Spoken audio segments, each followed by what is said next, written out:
Livro de Ezequiel, capítulo 37, do em diante, nos diz assim: Veio sobre mim a mão do Senhor, e o Senhor me levou em espírito e me pôs no meio de um vale que estava cheio de ossos, e me fez andar ao redor deles, e eis que eram muito numerosos sobre a face do vale e estavam sequíssimos. E me disse: Filho do homem, poderão reviver estes ossos? E eu disse: Senhor Jeová, tu o sabes. Então me disse: Profetiza sobre estes ossos e dize-lhes: ossos secos, ouvi a palavra do Senhor. Assim diz o Senhor Jeová a esses ossos: Eis que farei entrar em vós o espírito e vivereis, e porei nervos sobre vós e fareis crescer carne sobre vós, e sobre vós estenderei pele, e porei em vós o espírito e vivereis, e sabereis que eu sou o Senhor. Amém. Podeis vos assentar, irmão. Glória. Para que nós possamos chegar até aqui, autor, escritor, propósito, para quem e por quê, nós precisamos voltar um pouquinho mais, irmãos, à nossa Bíblia, para que a gente possa entender um pouquinho o contexto.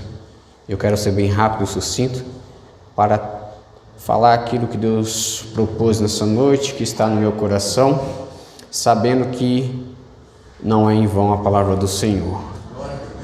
Para que nós possamos entender, nós temos que entender que Deus chamou um povo hebreu, lá chamado em Abraão, Gênesis 12, e aqui ele vai chamar uma nação, a nação de Israel. E dali em diante a gente vai entender que a sua esposa era estéril, não podia ter filho, e nós sabemos toda a história, conhecemos a história, não vamos chover no molhado, né? Então a partir daqui Deus vai trabalhar sobre essa nação, embora fosse só um homem e uma mulher. Vai vir Isaac, sabemos, vai vir seus filhos, Jacó, vai vir os 12 filhos herdeiros, José, o filho mais novo, que ficava junto com o pai por inveja dos irmãos, ele vai ser vendido, ele vai para o Egito, e ali ele vai passar um bom tempo, sem entender, sem compreender e sem saber o porquê. Mas mesmo assim, no meio do Egito, Deus estava com ele, e tudo que ele fazia, a sua mão prosperava, porque Deus tinha um propósito. Passa-se o tempo, esse jovem ele está numa prisão. Vai ter o copeiro-mor e o mordomo, sabemos, e o padeiro, e sabemos a história. E depois que passa esse tempo, o rei vai ter um sonho, e ele vai ficar perturbado. O copeiro-mor, que estava na prisão, que foi revelado o sonho, ele vai falar sobre José. José vai subir, vai se apresentar ante a face do rei e vai falar sobre o sonho do rei. 7 anos de bonança e 7 anos de vacas magras. Vai se passar os 7 anos de bonança, ele vai ser colocado como governador de toda a província, recolhendo cereais de 20% a 30%, para quando viesse os 7 anos de vacas magras, o tempo difícil. Passa-se o tempo de bonança, vai entrar 7 anos de escassez. E o povo vai passar necessidade, e o povo vai passar aperto, necessitando de alimento, dos cereais, daquilo que provinha para o seu alimento cotidiano todo dia. O seu pai, que pensava que ele está morto, ele vai mandar um de seus irmãos, alguns de seus irmãos, porque ele sabe que no Egito tem alimento, ele sabe que no Egito tem provisão para sua casa, e ele vai mandar os seus irmãos. Nós conhecemos a história. E passa-se esse tempo, vamos conhecer, ele vai anunciar aos seus irmãos que ele é aquele irmão que parecia ser morto, vai vir sua família, Jacó, 70 das famílias de Jacó vai vir para o Egito, vai morar na terra de Gósen e vão viver ali. Vai se passar o tempo. E se eu não falho a memória, Números, vai dizer que vai entrar outro rei. E esse rei vai falar assim, o texto vai dizer: entra esse rei, mas ele não conhecia os fatos nem a história de José. O povo hebreu se multiplica, cresce praticamente mais que o povo do Egito. Ele vai querer fazer um decreto. Todo povo hebreu que nascesse do sexo masculino, as parteiras do Egito, elas tinham que ir e acabar matando. Mas não dava conta, mas não conseguia, porque Deus tinha um propósito. E ali vai nascer o que nós conhecemos, o menino Moisés. Vai ser colocado num cesto, passa 3 meses, a mãe não consegue mais, vai colocar num cesto perto do rio, e ali, a partir disso tudo, ele vai ir para o palácio, vai viver 40 anos no palácio, ele vai acabar matando um egípcio, ele vai se sentir com compaixão, íntima compaixão ali, pelas suas famílias, pelo seu povo hebreu, que estava ali sofrendo, e agora no outro dia vai ter uma confusão entre hebreus, e eles vão ficar nervosos, vai haver uma discussão, e ele vai fugir para a terra de Midian, vai passar 40 anos lá cuidando das ovelhas do seu sogro Jetro. Ali no meio dali, ele cuidando ali das ovelhas do seu sogro, passa esses 40 anos, no meio, quando ele está apacentando as suas ovelhas, vai acontecer um fato comum. Que fato é esse? Uma sarça arder. Se você conhece pelas histórias, pelo contexto judaico, você vai entender que a sarça ardente pegar fogo era comum. O que não era comum ali, o que ele achou estranho, que ele olhou, era a sarça pegar fogo e ela não se consumir. Quando ele olha a palavra de Deus, o próprio Deus vai aparecer ali, uma forma de teofania, e ele vai se apresentar a Moisés, e ele vai falar da opressão do seu povo ali, e que ele iria ser aquele que iria resgatar, que iria ser o que iria direcionar o seu povo para sair do Egito. A partir daí ele vai, sabemos das 10 pragas que tem, a última praga o primogênito, que vai morrer o primogênito, o sangue nos umbrais, e ali é instituído a Páscoa, e o povo sai. Agora o povo vai caminhar para o rumo de terra de Canaã. Só que aí, no meio desse deserto, o povo murmura, o povo reclama, e o povo quer voltar para o Egito. Mas Deus tinha um propósito com meio a esse povo. A rocha eterna estava com ele, a rocha que manava água. As suas vestimentas não se rasgavam, ela crescia conforme o povo crescia. Maná caía do céu todo dia e esse povo ainda murmurava e reclamava. Só que Deus vai entrar um novo povo. Eles vão passar o Mar Vermelho, eles vão atravessar o Rio Jordão. Moisés morre, e Josué vai dizer: meu servo Moisés é morto. E ele vai constituir agora um novo, que é Josué. Põe-te em pé, esforça-te e tem bom ânimo. Aleluia. E ele vai continuar a levar o povo a caminhar para a terra que mana leite e mel.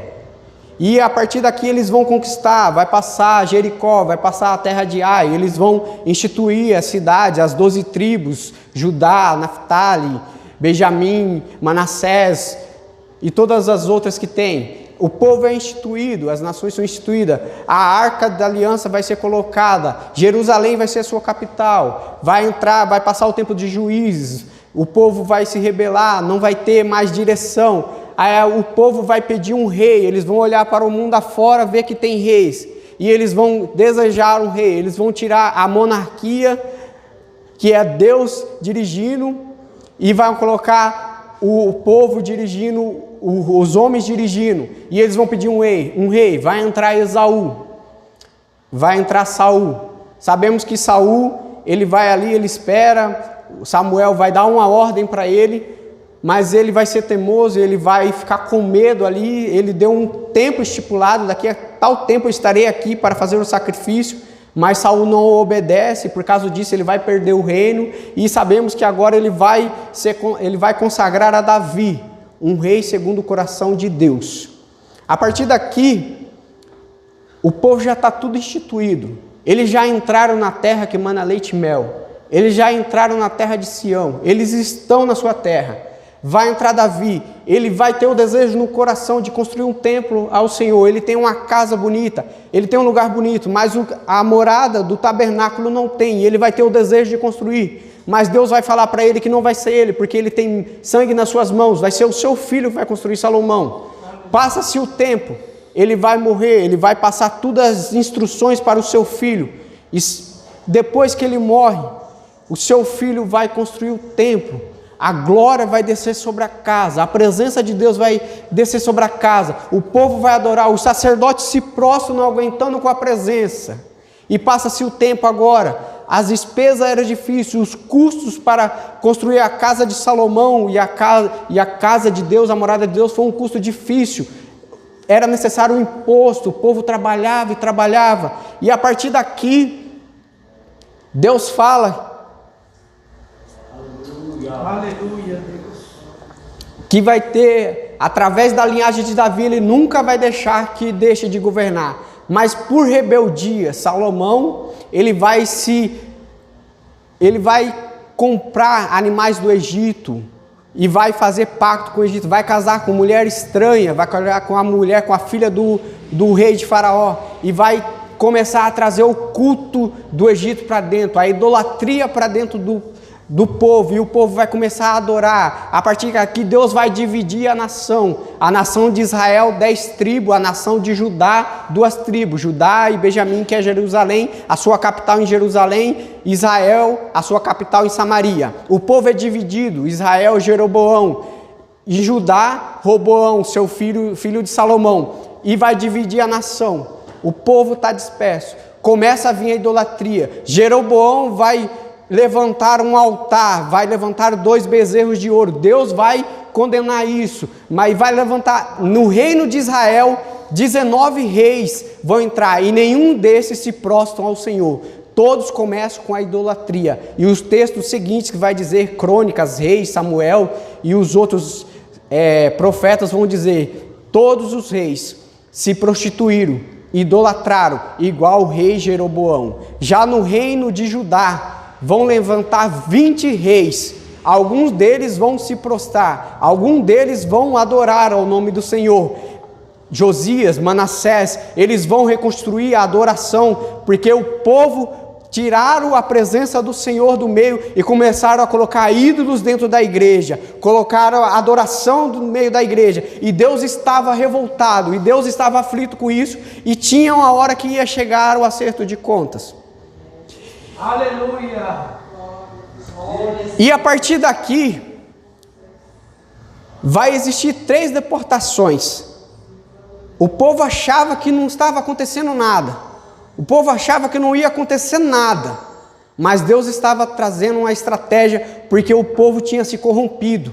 O povo subia para o monte, adorava aos seus deuses, se prostrava aos deuses, queimava seus filhos à mão, e descia, lavava o seu corpo com sabão e salitre e ia adorar ao nome do Senhor como se nada tivesse acontecido. E Deus não compactua com 2 adorações: ou adora a Deus ou adora ao mundo, ou é de Deus ou é do mundo. E Deus vai trazer um conserto no meio desse povo, e vai entrar uma deportação. Babilônia vai invadir Jerusalém. A primeira deportação, quando Nabucodonosor invade Jerusalém, é em 605 a.C.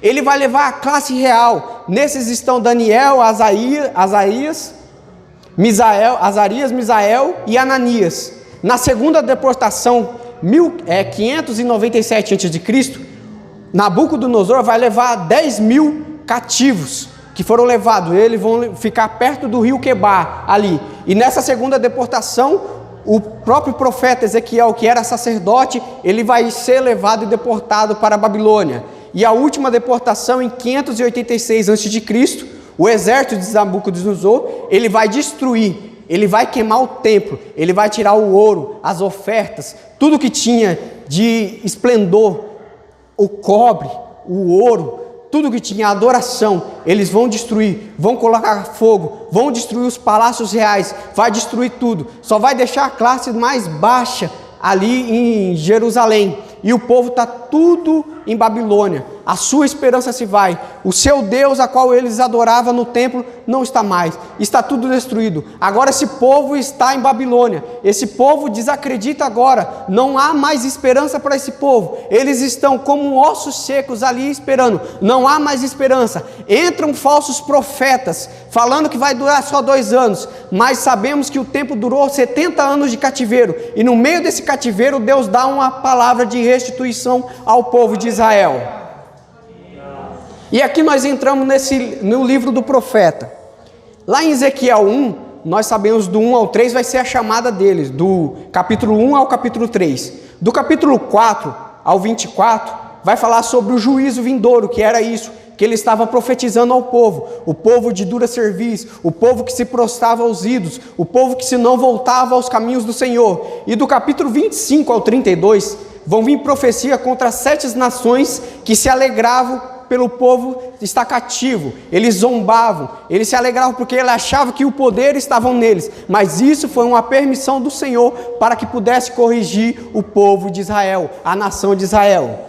E do 34, capítulo 34 ao 38, aqui vai mudar terrivelmente, porque a partir daqui, Deus vai falar sobre o consolo e esperança futuros, e do 33 ao 37 vai vir essa esperança, e esse texto a qual nós lemos hoje, vai falar a visão de um vale de ossos secos. É como o povo de Israel estava, era como o povo de Israel se sentia. Esse texto aqui é específico para Israel, estava tratando sobre um contexto de um povo Israel. Ele não é para nós, mas ele pode ser aplicado para as nossas vidas, e hoje nós iremos tirar algumas aplicações para as nossas vidas. E o capítulo 1 vai dizer assim, veio sobre mim a mão do Senhor, e o Senhor me levou em espírito e me pôs no meio de um vale que estava cheio de ossos. Irmãos, existem 2 tipos de vales nas nossas vidas. Aquele que o próprio texto diz que foi a mão do Senhor que levou para o vale. Nós sabemos que Deus nos coloca, que Deus nos prova em algumas vezes, mas que para que possamos sair aprovados. O próprio Espírito, quando Jesus é batizado ali por João Batista, o Espírito do Senhor o levou para o deserto, para que pudesse ser tentado. Então sabemos que Deus coloca para o vale, e tem o vale que nós próprios estamos indo. Por quê? Por causa da nossa rebeldia, por causa da nossa pressa de querer fazer com as nossas próprias mãos. Às vezes Deus te falou um tempo determinado e você, pela sua pressa, vai querer fazer e acaba se machucando, se ferindo e acaba entrando no meio de um vale. E esse vale traz dores. E quem que é você no meio desse vale? Você é o profeta ou você é o vale de ossos secos? Você é esse ossos secos? E independente de você for esse, saiba muito bem que tem um Deus que está no meio desse vale, e ele fala com o profeta para que possa trazer uma situação. No livro 84, no Salmos 84, quando o povo subia para Jerusalém das províncias, eles iam com caravanas, os sacerdotes, os levitas, e eles passavam pelo meio do vale, para que pudesse subir a Jerusalém. E o Salmos 84, verso 6 vai dizer assim, quando passaram pelo vale de Baca, o vale de choro, ele se transforma num vale de fontes revigorantes. As primeiras chuvas os cobrirão de bênção. O vale de Baca, irmãos, para que você possa saber, o vale de choro, o original do hebraico vai dizer o vale de Baca, que é vale de choro. Quando eles passavam pelo vale de Baca para que pudesse subir Jerusalém, existiam umas plantas, umas árvores que ela gotejavam, que parecia que estava chorando, que parecia que estava expelindo água. E no meio do vale é tempo de chorar, irmãos, porque vai chegar a Jerusalém. Se você está passando por meio do vale, vai passando, vai adorando, vai glorificando, vai exaltando, porque Sião está logo aí. Deus fez uma promessa e Jerusalém está chegando. O nosso Deus virá buscar do céu. O vale vai acabar. Ei, vai passando pelo vale, passa por esse vale. Glória a Deus, aleluia. E o verso 2 vai dizer assim: e me fez andar ao redor deles, e eis que eram muito numerosos sobre a face do vale, e estavam sequíssimos. Irmãos, o português nos ensina assim: sobre, em cima, sob, embaixo, sobre, em cima. E o texto vai dizer assim: e me pôs no meio de um vale que estava cheio de ossos secos, e me fez andar que eram muito numerosos sobre a face do vale. Estava em cima do vale, era perceptível, você podia ver os ossos, e eram ossos secos. E o que eu quero trazer para você aqui agora é osso seco, está morto, está tudo espalhado, mas tem uma palavra para o seu coração: se está sobre o vale, Deus não permitiu enterrar. Ei, Deus não permitiu enterrar teu sonho. Pode até estar morto, podem até falar, não tem mais jeito, não tem mais solução, não tem mais sei lá o que, mas Deus fala: Deus não permitiu enterrar os teus planos, Deus não permitiu enterrar a tua família, os teus projetos, aquele teu marido que está difícil, aquela situação que está difícil, Deus não permitiu enterrar. E se Deus não permitiu enterrar, é porque Ele vai trazer vida.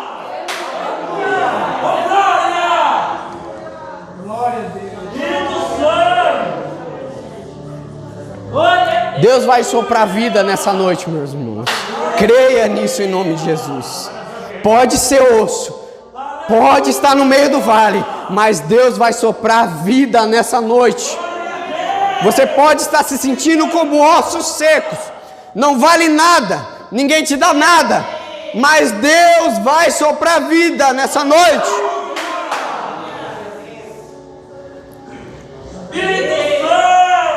E Deus vai falar com esse profeta: poderão reviver esses ossos? Ossos secos, irmãos, estavam há muito tempo no sol, não tinha mais vida nenhuma, parecia que não valia mais nada, era só ossos, mas para Deus vale muito. Irmão, o corpo humano, ele é composto por 206 ossos, para que você possa saber. E no meio desses 206 ossos, existe o fêmur, que é esse osso aqui. Ele é o osso, a parte mais importante, que ele consegue suportar grandes pressões e cargas, dando equilíbrio e sustentação, e com ele nos movimentamos. Ele é o osso principal para a parte do equilíbrio do corpo. Sem ele, não podemos nos movimentar. Existem ossos aqui no meio dessa igreja, que é um fêmur, que sem ele, a igreja não se movimenta. Ele é a estrutura da igreja, é ele que faz dar movimento. E eu acredito que possa ser o pastor, esse osso fêmur. Mas também, irmãos, existe um osso que ele é chamado de estribo. Ele tem cerca de 2,5 milímetros. Ele é o osso principal para a audição. Ele está junto com a bigorna e o martelo. Sem esse osso, você não tem a audição. E ele é um osso tão insignificante que parece que não vale nada. Mas sem esse osso, não tem audição. Sem esses ossos no meio da igreja, não tem audição que possa ouvir a voz do Senhor. É necessário ter esses dois ossos: aquele que dá resistência, que é o maior osso, e aquele que parece tão insignificante, aquele que escuta a voz do Senhor e que dá a direção também. Sem esses ossos, a igreja não funciona.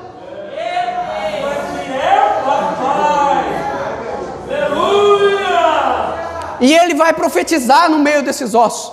É interessante que o texto vai dizer assim: assim anunciei essa mensagem como ela havia ordenado.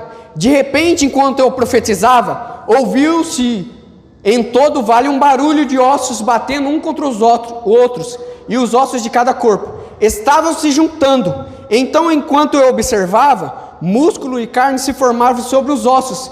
Em seguida, a pele formou sobre os corpos, mas ainda não respiravam. Irmãos, o que eu quero passar aqui?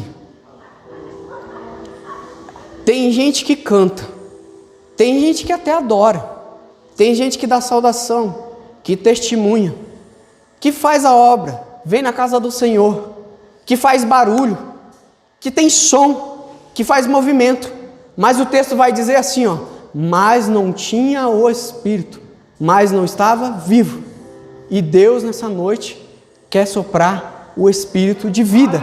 Se você se encontra aqui nessa noite, desse jeito, até anda por aí na rua, até fala, até vem aqui louvar, até vem aqui adorar, dá testemunho, dá saudação, faz barulho, mas não tem o Espírito de vida, não tem o Espírito de Deus na sua vida. Ei, minha palavra para você nessa noite é: Deus vai soprar o Espírito de vida nessa noite, em sua vida.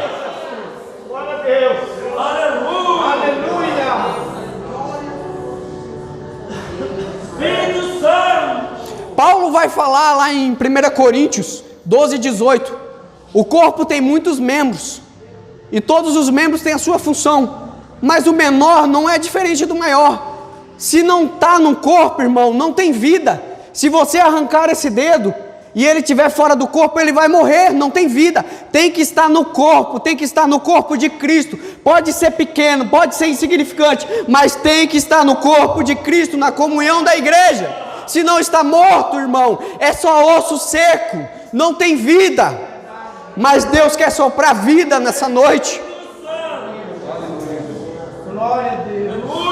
Isaías vai dizer: teus mortos, porém, viverão, seus corpos ressuscitarão. Aqueles que dormem na terra se levantarão e cantarão de alegria, pois tua luz da vida descerá como orvalho sobre o povo no lugar dos mortos. João 5, 25 vai dizer assim: e eu lhes asseguro que está chegando a hora, e de fato já chegou, em que os mortos ouvirão minha voz, a voz do Filho de Deus, e aqueles que a ouvirem viverão. Se você está ouvindo a voz do Senhor, é porque Ele quer dar vida para você nessa noite.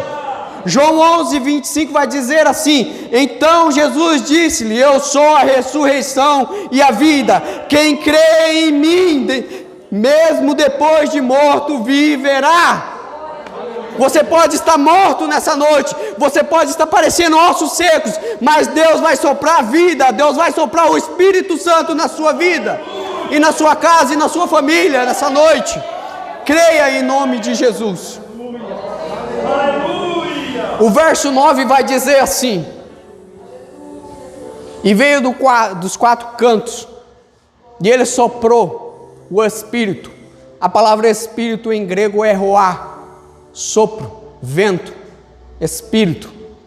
E Deus vai soprar o Espírito nesses ossos secos. Os ossos se formam, cada osso no seu osso, cada um no seu lugar. Não é um querendo ser maior que o outro. Se você foi feito para ser mão, você seja mão. Se você foi feito para ser cabeça, seja cabeça, porque é o seu lugar. É cada osso no seu osso, cada um no seu lugar. E Deus sopra o vento, o Espírito, o Ruach. E aquilo que era ossos, um monte de ossos secos, irmãos. É interessante olhar que lá em Gênesis 2:7, quando Deus forma o homem do pó da terra, Ele forma o corpo. E quando Ele forma esse corpo, ele tem uma estrutura, ele é chamado de Adão. Mas esse corpo não tem vida, não tem fôlego. E Deus vai soprar Ruach, espírito vivente, alma vivente dentro desse homem. E nos discípulos, quando Jesus morre na cruz do Calvário, passa-se 3 dias, os discípulos estão no cenáculo, amedrontados, dentro de uma casa preso. Acabou a esperança, não tem mais esperança. O nosso mestre morreu, seguimos a ele 3 anos, mas agora ele está morto. Deus aparece no meio do cenáculo, no meio da casa e fala: paz seja convosco. E o texto vai dizer assim: mais uma vez disse: paz seja com vocês, assim como o Pai me enviou, eu envio. Então soprou sobre ele e disse: recebam o Espírito. O mesmo sopro de vida ele vai soprar nessa noite sobre a sua vida.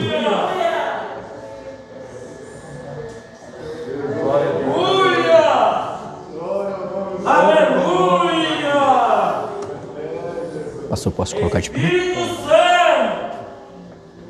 E o profeta vai profetizar, irmãos. Coloquemos de pé, por favor. Estamos caminhando para o encerramento. Possamos encerrar essa noite pelo aquilo que Deus tem nos dado. E Ele sopra o Espírito de vida. sobre esses ossos no vale de ossos secos. Se você nessa noite adentrou aqui nessa casa, se sentindo um osso seco, rejeitado, quando você vai no mercado, irmãos, você não vai no mercado e fala, me vê 1 quilo de osso seco. Osso seco não serve para nada. Você vai lá e fala, me vê 1 quilo de picanha, porque você vai fazer um churrasco na sua casa. O pastor deve ser assim, né? Você não pede osso seco, você não pede osso, porque osso é descartável, osso não presta, mas para Deus esse osso tem valor.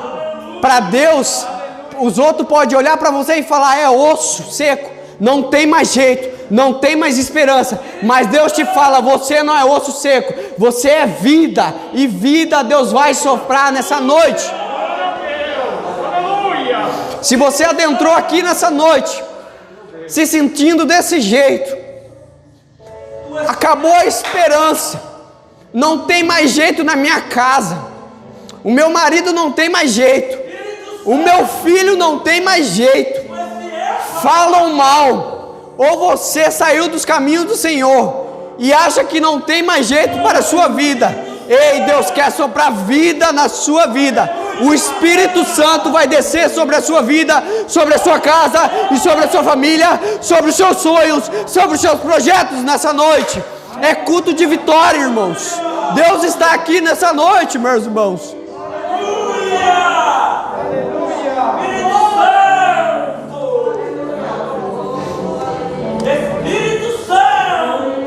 E o verso 10 vai dizer assim: e anunciei a mensagem, como ele me havia ordenado. O Espírito entrou nos corpos, todos eles voltaram à vida e se levantaram e formaram um grande exército. Aleluia!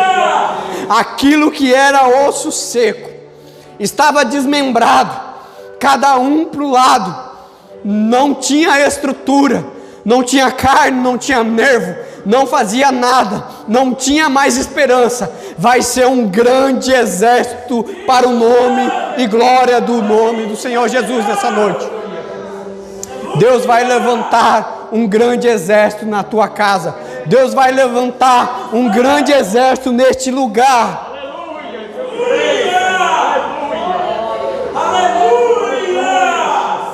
Em nome de Jesus. Se você sabe que Deus falou com você nessa noite, a minha palavra é essa nessa noite. Deus quer soprar vida em tua vida.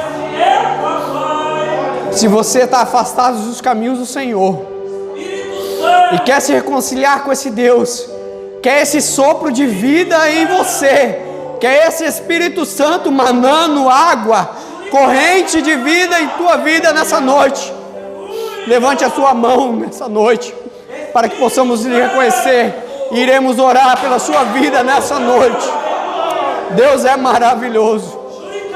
Pode colocar aqui na frente? Pode. Se você quiser vir aqui na frente, meu irmão, pode vir, que a igreja iremos estar orando pela sua vida nessa noite. Olha como Deus é maravilhoso. Não é mais ossos secos, não é mais ossos secos. Ei, não acabou, viu? Ainda há jeito na tua vida.